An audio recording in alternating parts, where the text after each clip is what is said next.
The history of organic farming. 15 years ago, you may have had a hard time finding an organic tomato in your local supermarket. Due to recent farming advances and public awareness, however, consumers can find a host of organic products in supermarket shelves and in the produce section of grocery stores across America. How did we come to the point we're at today, and when did buying produce become so complicated? In truth, it's the type of farming in which farmers use artificial pesticides, herbicides and other conventional farming techniques that is really historically new to us. Before 1940, much of the produce grown and eaten in American homes was totally organic and was often picked no further than one's own backyard. The use of chemical additives and even farm implements we see today gradually found its way into farming in the first half of the 20th century.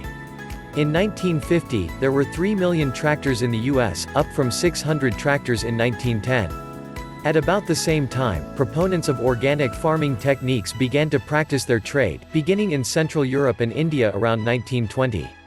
Organic farming methods began to reach consumer awareness, beginning in the 1950s and, in the following 2 decades, there was an increasing concern about the environmental effects of farming techniques using chemical pesticides and herbicides.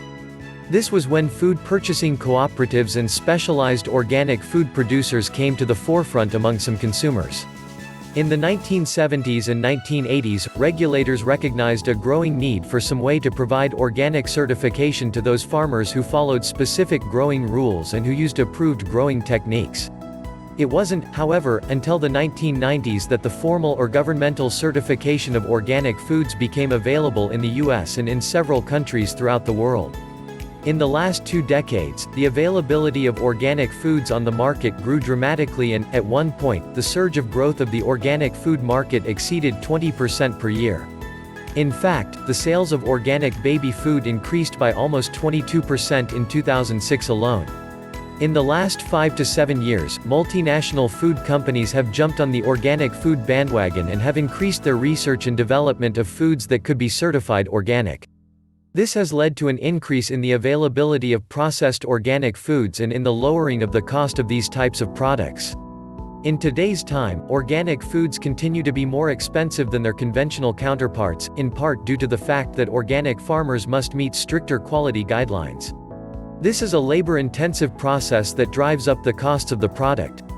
To meet consumer demand, supermarkets strictly devoted to providing organic foods, such as the Whole Foods Market and Waitrose in the UK, have gone into business and are providing quality organic foods to consumers.